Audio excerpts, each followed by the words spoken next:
ಸ್ನೇಹಿತರೆ, ಮೀಡಿಯಾ ಮಾಸ್ಟರ್ಸ್ಗೆ ಸ್ವಾಗತ, ಸುಸ್ವಾಗತ.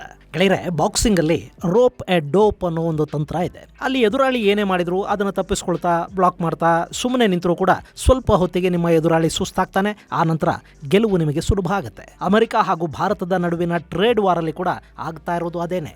ಅಮೆರಿಕ ಭಾರತದ ಮೇಲೆ 50% ಟ್ಯಾರಿಫ್ ಅನ್ನು ವಿಧಿಸಿತು. ಭಾರತೀಯ ಕಂಪನಿಗಳಿಗೆ ಕೊಡ್ತಾ ಇದ್ದ ಔಟ್ಸೋರ್ಸ್ ಅನ್ನ ನಿಲ್ಲಿಸೋ ಧಮಕಿ ಹಾಕ್ತು. ವೀಸಾ ನಿರ್ಬಂಧವನ್ನ ಹೇರ್ತು. ಪಾಕಿಸ್ತಾನ ಅನ್ನೋ ಹಳೆಯ ಕಾರ್ಡ್ ಅನ್ನ ಪ್ಲೇ ಮಾಡೋ ತಂತ್ರ ಮಾಡ್ತು. ಈಗ ಎಲ್ಲ ಮುಗಿದಿದೆ. ಅಮೆರಿಕ ಸರ್ಕಾರದ ಮೇಲೆ ಕೂಡ ಒತ್ತಡಗಳು ಒಳಗಿಂದಲೇ ಶುರುವಾಗ್ತಾ ಇವೆ. ಈಗ ಭಾರತ ಮತ್ತು ಅಮೆರಿಕ ನಡುವೆ ವ್ಯಾಪಾರದ ಮಾತುಕತೆಗಳು ಕೂಡ ಒಂದು ಹಂತಕ್ಕೆ ಮುಗಿದಿವೆ. ಭಾರತ ಈ ಹಿಂದೆ ಯಾವತ್ತೂ ಕೊಡದಂತಹ ಆಫರ್ ಅನ್ನ ನಮಗೆ ಕೊಡ್ತಾ ಇದೆ. ಆದ್ರೆ ಭಾರತದ ಮಾರುಕಟ್ಟೆಯ ಪ್ರವೇಶ ಅನ್ನೋದು ಕಬ್ಬಿಣದ ಕಡ್ಲೆ ಅನ್ನೋ ಥರದ ಮಾತುಗಳನ್ನ ಅಮೆರಿಕದ ಟ್ರೇಡ್ ನೆಗೋಷಿಯೇಟರ್ಸ್ ಹೇಳಿದ್ದಾರೆ. ಹಾಗೆ ಮುಂದಿನ ಮಾರ್ಚ್ ವೇಳೆಗೆ ಅಲ್ಲೊಂದು ತಾತ್ಕಾಲಿಕ ವ್ಯಾಪಾರ ಒಪ್ಪಂದಕ್ಕೆ ಸಹಿ ಬೀಳುವ ಸಾಧ್ಯತೆಗಳು ಕಾಣ್ತಾ ಇವೆ. ಇಷ್ಟಾದ್ರೂ ಭಾರತ ತಣ್ಣಗಿದೆ.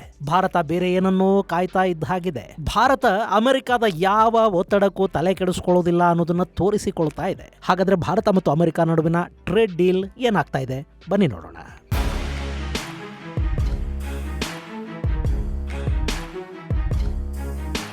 ಗೆಳೆಯರೆ, ಮೊನ್ನೆ ಅಮೆಜಾನ್, ಮೈಕ್ರೋಸಾಫ್ಟ್, ಗೂಗಲ್ ಮುಂತಾದ ಅಮೆರಿಕನ್ ಕಂಪನಿಗಳು ಭಾರತದಲ್ಲಿ ಹೂಡಿಕೆಯನ್ನ ಹೆಚ್ಚು ಮಾಡೋ ಮಾತಾಡಿವೆ. ಭಾರತದಲ್ಲಿ ಅಮೆರಿಕನ್ ಕಂಪನಿಗಳು ಹೂಡಿಕೆಯನ್ನ ಮಾಡಬಾರದು, ಅಮೆರಿಕಾದಲ್ಲೇ ಅಮೆರಿಕನ್ನರಿಗೆ ಕೆಲಸ ಕೊಡಿ, ಭಾರತಕ್ಕೆ ಔಟ್ಸೋರ್ಸಿಂಗ್ ಅನ್ನ ನಿಲ್ಲಿಸಿ, ಭಾರತೀಯರಿಗೆ ಕೆಲಸ ಕೊಡೋದನ್ನ ನಿಲ್ಲಿಸಿ, ನಿಮ್ಮ ಹೂಡಿಕೆಗಳು ಅಮೆರಿಕಾದಲ್ಲೇ ಇರಲಿ ಮುಂತಾದ ಡೊನಾಲ್ಡ್ ಟ್ರಂಪ್ ಅವರ ಯಾವ ಒತ್ತಾಯದ ಹೇಳಿಕೆಗಳು, ಟ್ರೂತು, ಟ್ವೀಟು ಇವುಗಳ ಬಗ್ಗೆ ಅಮೆರಿಕನ್ ಕಂಪನಿಗಳು ಹೆಚ್ಚು ತಲೆ ಕೆಡಿಸ್ಕೊಳ್ತಾ ಇಲ್ಲ.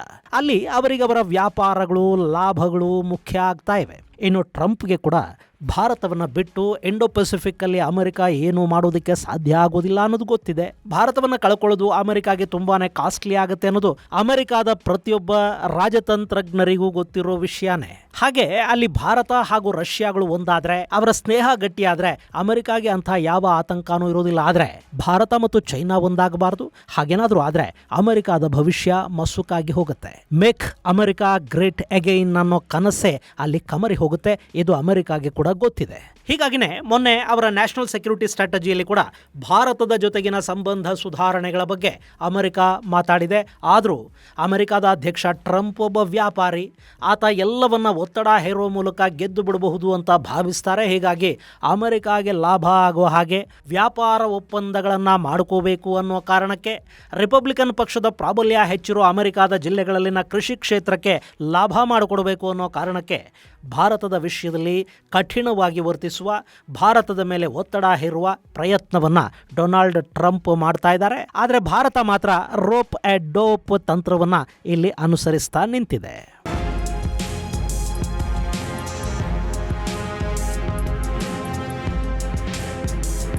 ಗೆಳೆಯರೆ, ಇಲ್ಲಿ ಅಮೆರಿಕ ಹಾಗೂ ಭಾರತದ ನಡುವಿನ ವ್ಯಾಪಾರ ಒಪ್ಪಂದಕ್ಕೆ ದೊಡ್ಡ ಅಡ್ಡಿ ಆಗ್ತಾ ಇರೋದು ಕೃಷಿ ಉತ್ಪನ್ನಗಳಿಗೆ ಭಾರತದ ಮಾರುಕಟ್ಟೆಯನ್ನು ಒದಗಿಸಿಕೊಡುವ ವಿಷಯ. ಅಮೆರಿಕದ ಕೃಷಿ ಉತ್ಪನ್ನಗಳು 140 ಕೋಟಿ ಜನಸಂಖ್ಯೆ ಇರೋ ಭಾರತದಲ್ಲಿ ಮಾರಾಟ ಆಗಲಿ ಅಂತ ಟ್ರಂಪ್ ಬಯಸ್ತಾರೆ. ಅಮೆರಿಕದ ಕೃಷಿ ಪ್ರಧಾನ ರಾಜ್ಯಗಳೇನಿವೆ ಅಲ್ಲೆಲ್ಲ ರಿಪಬ್ಲಿಕನ್ ಪಕ್ಷದ ಹಿಡಿತಾ ಇದೆ. ಹೀಗಾಗಿ ತಮ್ಮ ಮತದಾರರ ಹಿತಾಸಕ್ತಿಯನ್ನು ಕಾಪಾಡೋ ಪ್ರಯತ್ನವನ್ನು ಟ್ರಂಪ್ ಮಾಡ್ತಾ ಇದ್ದಾರೆ. ಅಲ್ಲಿ ನವೆಂಬರ್ 2026ರಲ್ಲಿ ಮಿಡ್ ಟರ್ಮ್ ಚುನಾವಣೆಗಳು ನಡೀಬೇಕು. ಅದರಲ್ಲಿ ರಿಪಬ್ಲಿಕನ್ ಪಕ್ಷ ನಿರೀಕ್ಷಿತ ಸ್ಥಾನಗಳನ್ನು ಗೆಲ್ಲದೇ ಇದ್ರೆ ಡೊನಾಲ್ಡ್ ಟ್ರಂಪ್ ಅವರ ಅಧಿಕಾರದ ಹಿಡಿತ ಅಮೆರಿಕಾದಲ್ಲಿ ಕಡಿಮೆ ಆಗುತ್ತೆ. ಹಾಗಾಗಬಾರ್ದು ಅಂದ್ರೆ ಅಲ್ಲಿನ ಜನರಿಗೆ ಟ್ರಂಪ್ ಏನೋ ಮಾಡ್ತಾ ಇದ್ದಾರೆ ಅಂತ ಅನ್ನಿಸಬೇಕು. ಕನಿಷ್ಠ ಅವರ ಸಾಂಪ್ರದಾಯಿಕ ಮತದಾರರಿಗಾದರೂ ಆ ಭಾವನೆ ಬರಬೇಕು. ಹೀಗಾಗಿ ಟ್ರಂಪ್ ಭಾರತದ ಮಾರುಕಟ್ಟೆಯ ಮೇಲೆ ಕೃಷಿ ಉತ್ಪನ್ನಗಳ ಒತ್ತಡವನ್ನು ಹೇರ್ತಾ ಹೋಗ್ತಾ ಇದ್ದಾರೆ. ಅಲ್ಲಿನ ಸೋಯಾ, ಮೆಕ್ಕೆಜೋಳ, ಆಲ್ಮಂಡ್ಸ್, ಆಪಲ್, ಡೈರಿ ಪ್ರಾಡಕ್ಟ್ಗಳನ್ನು ಅಮೆರಿಕ ಭಾರತಕ್ಕೆ ತಳ್ಳಬೇಕು ಅಂತ ನೋಡ್ತಾ ಇದೆ. ಆದರೆ ಅಮೆರಿಕ ಹೇಗಲ್ಲಿನ ರೈತರ ಹಿತವನ್ನು ಕಾಪಾಡಬೇಕೋ ಹಾಗೇನೆ ಭಾರತ ಕೂಡ ಇಲ್ಲಿನ ರೈತರ ಹಿತಾಸಕ್ತಿಗಳನ್ನು ಕಾಪಾಡಬೇಕು. ಸೊ ಯಾವುದೇ ಕಾರಣಕ್ಕೂ ಅಮೆರಿಕದ ಕೃಷಿ ಉತ್ಪನ್ನಗಳಿಗೆ ಭಾರತದ ಮಾರುಕಟ್ಟೆಯನ್ನು ಮುಕ್ತವಾಗಿ ತೆರೆಯೋದಿಲ್ಲ ಅಂತ ಭಾರತ ಹೇಳ್ತಾ ಇದೆ. ಈಗ ನಿರಂತರ ಮಾತುಕತೆಗಳ ನಂತರ ಎರಡೂ ದೇಶಗಳು ಒಂದು ಒಪ್ಪಂದಕ್ಕೆ ಬಂದಂತೆ ಕಾಣ್ತಾ ಇದೆ. ಅದನ್ನೇ ಮೊನ್ನೆ ಭಾರತದಲ್ಲಿ ಅಮೆರಿಕದ USTR ತಂಡದ ಮುಖ್ಯಸ್ಥ ರಿಕ್ ಸ್ವಿಜರ್ ಹೇಳಿದ್ದಾರೆ. ಭಾರತ ಈಗ ನಮಗೆ ಕೊಡ್ತಾ ಇರೋ ಆಫರು ಈ ಹಿಂದಿನ ಎಲ್ಲ ಆಫರ್ಗಳಿಗಿಂತಲೂ ಅತ್ಯುತ್ತಮವಾಗಿದೆ. ಆದರೂ ಭಾರತದ ಮಾರುಕಟ್ಟೆಯನ್ನು ಪ್ರವೇಶ ಮಾಡೋದು very difficult nut to crack ಅಂತ ಅವರು ಹೇಳಿದ್ದಾರೆ. ಇದರ ಅರ್ಥ ಭಾರತ ಇಷ್ಟು ದಿನ ವಿಪರೀತವಾಗಿ ಪಟ್ಟು ಹಿಡ್ಕೊಂಡು ಕೂತಿತ್ತು. ಈಗ ಸ್ವಲ್ಪ ಮಟ್ಟಿಗೆ ಪಟ್ಟು ಸಡಿಲಿಸಿದೆ. ಆದರೂ ನಮಗೆ ಭಾರತದ ಮಾರುಕಟ್ಟೆಯನ್ನ ಪ್ರವೇಶ ಮಾಡೋದು ಕಷ್ಟ ಆಗತ್ತೆ, ನಮಗೆ ಬೇಕಾಗಿದ್ದನ್ನ ಭಾರತ ಕೊಡ್ತಾ ಇಲ್ಲ ಅನ್ನೋ ಅರ್ಥದಲ್ಲಿ ಅವರು ಮಾತಾಡಿದ್ದಾರೆ. ಇದನ್ನ ಕೇಳಿಸ್ಕೊಳ್ತಾ ಇದ್ರೆ ಕೃಷಿ ಉತ್ಪನ್ನಗಳ ವಿಷಯದಲ್ಲಿ ಭಾರತ ಬಿಟ್ಟು ಬಿಡದೆ ಸ್ವಲ್ಪ ಅವಕಾಶವನ್ನು ಕೊಡ್ತಾ ಇರಬಹುದು. ಮುಕ್ತ ಮಾರುಕಟ್ಟೆ ಅಲ್ಲದೆ ಸ್ವಲ್ಪ ಮಟ್ಟಿನ ಸೋಯಾ, ಮೆಕ್ಕೆಜೋಳ ಆಮದಿಗೆ ಓಕೆ ಅಂತ ಹೇಳಿರಬಹುದು. ಯಾಕೆಂದ್ರೆ ಅದನ್ನ ನಮ್ಮಲ್ಲಿನ ಆಹಾರಕ್ಕೆ ಅಂತಲ್ಲದೆ ಬಯೋಫ್ಯೂಯಲ್ ತಯಾರಿಗೆ ಬಳಸುವ ಸಾಧ್ಯತೆಗಳನ್ನ ತಳ್ಳಿ ಹಾಕೋದಿಕ್ಕಾಗೋದಿಲ್ಲ. ಆದ್ರೆ ಅಮೆರಿಕಾದ ಡೈರಿ ಪ್ರಾಡಕ್ಟ್ ಗಳನ್ನ ಭಾರತದ ಮಾರುಕಟ್ಟೆಯಲ್ಲಿ ಬಿಟ್ಟುಕೊಳ್ಳೋದಿಕ್ಕೆ ಸುತರಾಂ ಭಾರತ ಸಿದ್ಧ ಇಲ್ಲ, ಅದನ್ನ ನಾವು ಒಪ್ಪೋದಿಲ್ಲ ಅಂತ ಅತ್ಯಂತ ಸ್ಪಷ್ಟವಾಗಿ ಹೇಳಿದೆ. ಇನ್ನು ಸೋಯಾಬೀನ್ ಹಾಗೂ ಮೆಕ್ಕೆಜೋಳಗಳ ಸ್ವಲ್ಪ ಮಟ್ಟಿಗಿನ ಆಮದಿಗೆ ಪ್ರತಿಯಾಗಿ ಭಾರತದ ಮೇಲೆ ಅಮೆರಿಕ ಈಗ ಹೇರಿರುವ 50% ಸುಂಕ ಏನಿದೆ ಅದನ್ನ ಕಡಿಮೆ ಮಾಡಬೇಕು ಅಂತ ಭಾರತ ಒತ್ತಾಯ ಮಾಡ್ತಾ ಇದೆ. ಏಷ್ಯಾದ ಇನ್ನಿತರ ದೇಶಗಳಿಗಿಂತ ನಮ್ಮ ಮೇಲಿನ ಸುಂಕ ಕಡಿಮೆ ಇರಬೇಕು ಅನ್ನೋದು ಭಾರತದ ಒತ್ತಾಯ. ಅದಕ್ಕೆ ಅಮೆರಿಕ ಇಲ್ಲಿ ಒಪ್ಪಲೇಬೇಕಾಗತ್ತೆ.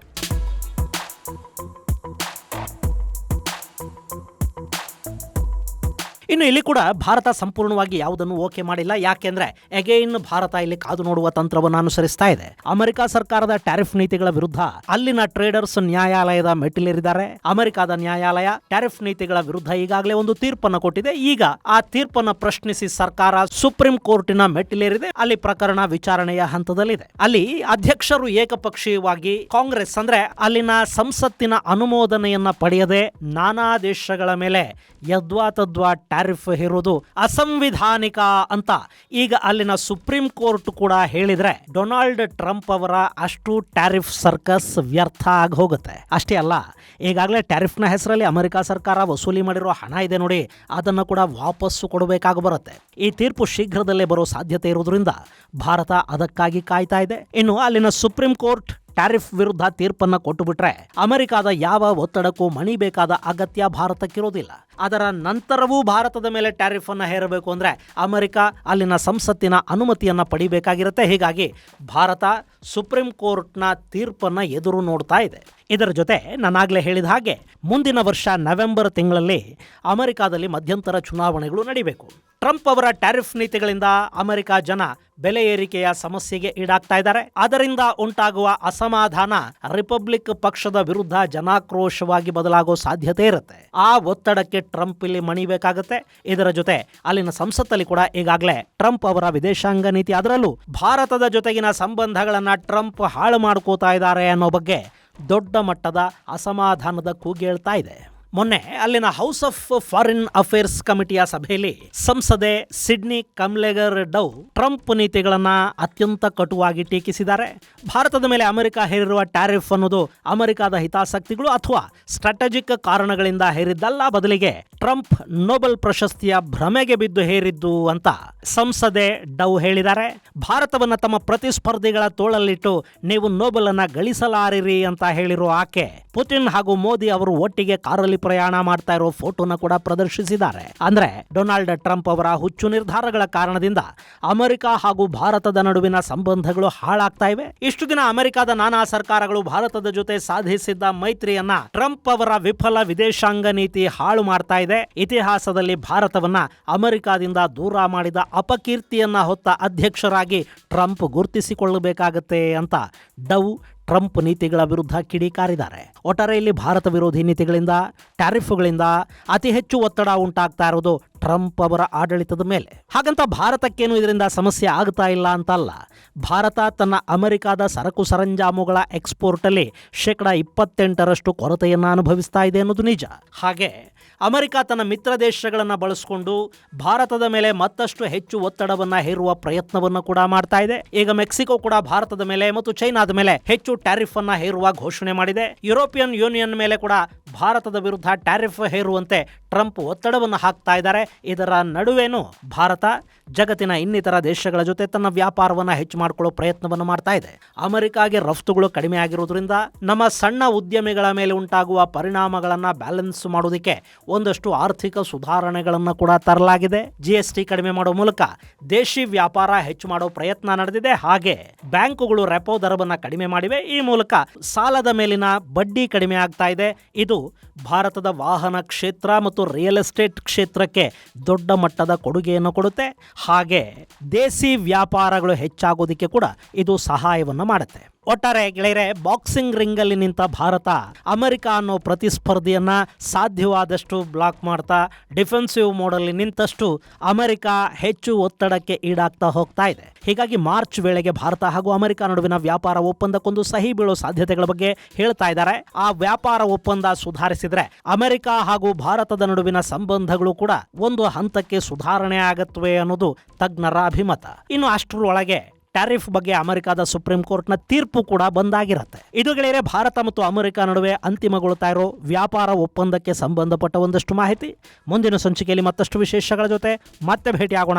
ಅಲ್ಲಿವರೆಗೆ ಜೈ ಹಿಂದ್, ಜೈ ಕರ್ನಾಟಕ.